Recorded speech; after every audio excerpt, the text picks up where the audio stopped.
This video is sponsored by EA. Hey guys, this is BillyEatWorld here, and today we're going to talk about some tips on how to be an effective sniper in Battlefield 5. Now, the first thing you want to remember is that the sniper rifles in the Recon kit can be some of the most powerful weapons in the game, but also the weakest in some situations.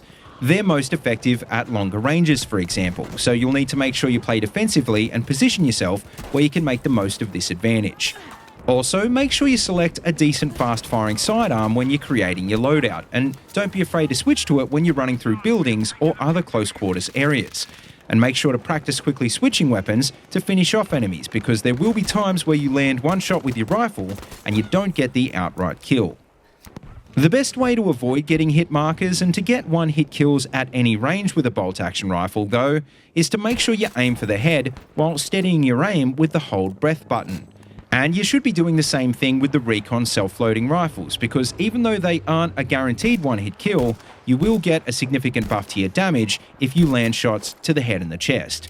Also, speaking of damage, just bear in mind that at longer ranges your damage will drop off, and you'll also have to lead your target and compensate for bullet drop.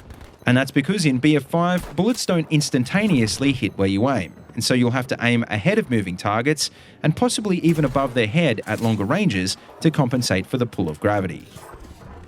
Another thing you'll need to understand to be an effective recon in Battlefield 5 is the new combat roles, like for example the sniper role, which is unlocked by default. And as you can see, this role has two unique traits that are designed to help you spot enemies and hold your breath when you're using a rifle at longer ranges. On the other hand though, you might want to try out an aggressive recon playstyle, which is where you move in and support your squad closer to the objective. And in this case, the Pathfinder combat role might suit you a little bit better, because it's a kit with traits focused around the Recon's unique mobile spawn point gadget, the Spawn Beacon. But finally, no matter what role you do decide to play with though, something that just about every Recon player will eventually need to deal with is the scope glint generated by high-powered optics.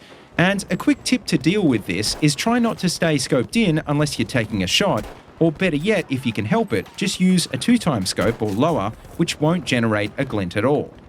Also, another thing that every Recon player will have to cope with is slower reload times, as many bolt actions and SLRs reload individual rounds one by one. And so, as a general rule, make sure you only reload when it's safe to do so, or better yet, select the detachable magazines upgrade if it's available in your weapon specializations tree. But anyway guys, that just about wraps up this video, so hopefully these tips help you to be a more effective sniper, and I'll see you on the battlefield.